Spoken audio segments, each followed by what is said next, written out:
운영위에서도 대통령실 관련 의혹을 두고 뭐 난타전이 벌어졌는데 김건희 여사를 담당할 제2부속실 설치 문제 또 거론이 됐습니다. 주요 내용 듣고 오시죠.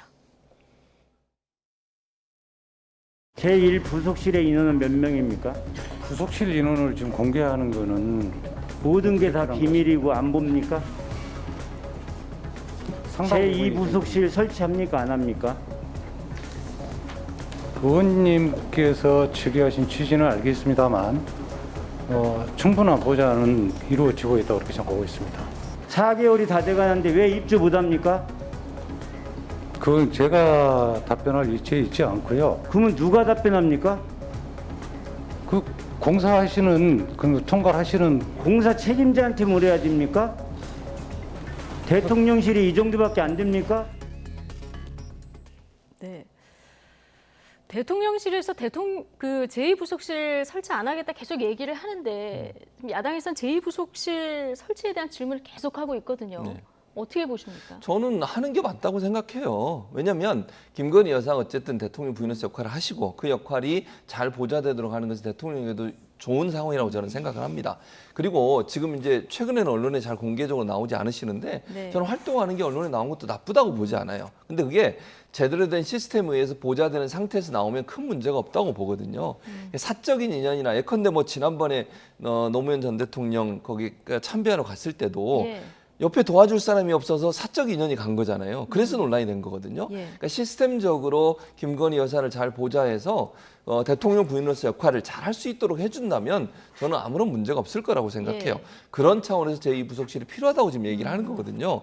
특히 이제 김건희 여사 관련해서 여러 가지 논란이 되고 있잖아요. 이 부분을 잘 좀 그 시스템적으로 운영하기 위해서는 부속실이 반드시 필요하다고 저는 개인적으로 생각을 하고, 그런 점에서 본다고 하면 뭐 대통령실의 규모가 커지냐 적어지냐의 문제가 아니잖아요. 이거는 국가를 위해서 대통령 부인 제대로 역할을 하실 수 있도록 시스템을 만들고 도와주는 것은 나쁘다고 보지 않아요. 그런 점에서 본다고 하면 제2부속실 만들어서 제대로 보좌해서 역할을 잘하도록 도와주는 것이 필요하다고 생각합니다. 예. 어쨌든 대통령실에서는 충분한 보좌는 이루어지고 있다. 오늘 답변은 이렇게 들을 수 있었고, 지금 한남동 공관 관련한 질문도 있었는데 윤재선 대통령실 총무비서관이 내가 답변할 위치에 있지 않다 이렇게 얘기를 했는데, 그러면 이 공관 관련해서 관리는 누가 주도해서 하는 게 맞습니까? 그러니까요. 대통령실이 주도하는 게 맞죠. 그러니까 대통령실에서 관리해야 될 시설 가운데 네. 하나는 있기 때문에 당연히 공사 진행 상황도 다 확인을 하고 있어야 되는 거고, 공사 관련한 발주라든가 이런 것도 다 주도를 해야 되는 거고, 그런 겁니다. 예. 관저 만약에 잘못 지어지면 어떤 문제가 발생하겠어요? 뭐 이 대통령실에서 제대로 관리를 안 한 상태에서 업자들이 들어와서 도청기 여기저기 설치해 놓고 안보 문제가 당장 이런 발생할 수 있죠. 이런 상황이 예. 벌어질 수도 있는 겁니다. 이제 그런 것들을 확인을 안 하고 있다라는 얘기나 다름이 없어서 굉장히 좀 걱정이 돼요. 그러면 누가 주도하느냐? 김건희 여사가 주도한다는 얘기밖에 더 되겠어요? 예. 그러면 그건 정상적인 상황이냐는 거죠. 더 우려해야 될 상황인 겁니다. 김건희 여사가 공적인 그런 조직을 활용하지 않고 개인적으로 뭐 예를 들어서 뭐 이런 저런 업자들 만나서 이야기하고 뭐 뭘 설치를 하고 이런 것들이 진행이 된다라고 했을 때 거기에 보안 취약한 장비들이 어떻게 숨어 들어와서 어떻게 설치가 되는지를 본인이 직접 확인할 수 있겠습니까? 확인 못 한다는 거예요. 예. 나중에 이제 경호실에서 뭐 점검은 하겠죠. 예. 하더라도 이걸 과연 다 찾아낼 수 있을지도 지금 의문인 거고, 그렇기 때문에 이 공사는 굉장히 신중해야 되는 겁니다. 그러니까 지금 뭐 조금 전에 그 보안 얘기도 나왔습니다만 1급 보안 시설 아닙니까? 예. 자, 그렇다라고 한다면 이게 지금 대통령실에서 손 놓고 있다는 것 자체가 좀 문제가 아닌가 이런 생각이 예. 들고, 제2부속실 설치 부분은 지금 야당이 주장하니까 대통령실에서는 이걸 받아들이기가 더 좀 껄끄러운 것 같아요. 예. 그래서 거부 반응을 좀 보이는 것 같은데, 제가 보건대 이거는 야당이 사실은 윤석열 대통령을 도와주는 발언을 계속하고 있는 겁니다.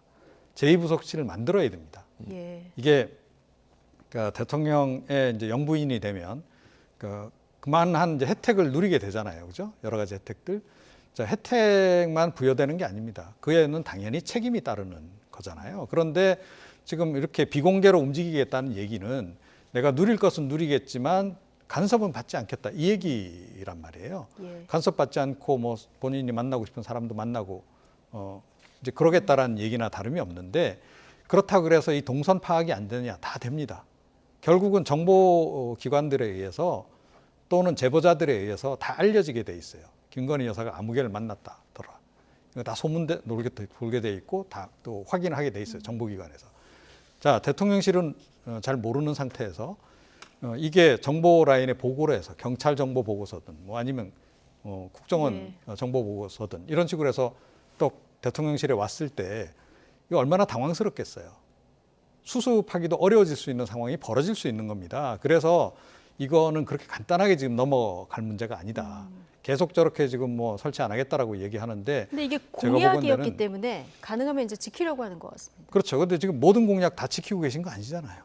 그리고 국민들이 그걸 바라는 것도 아닙니다. 네. 자, 그런 거기 때문에 또 여사 리스크가 없다면 모르겠지만 그동안 여사 리스크로 이 윤석열 대통령 지지율이 하락한 그런 측면도 상당히 있잖아요. 예. 그렇다라고 한다면 지금부터라도 공적 관리 시스템을 정상적으로 돌리는 게 맞다 이렇게 예. 생각합니다. 공약이라 하더라도 국민이 지금 시점에서 바라는 게 뭔지 이걸 좀 볼 필요가 있다. 자, 이런 조언을까지 해주셨습니다.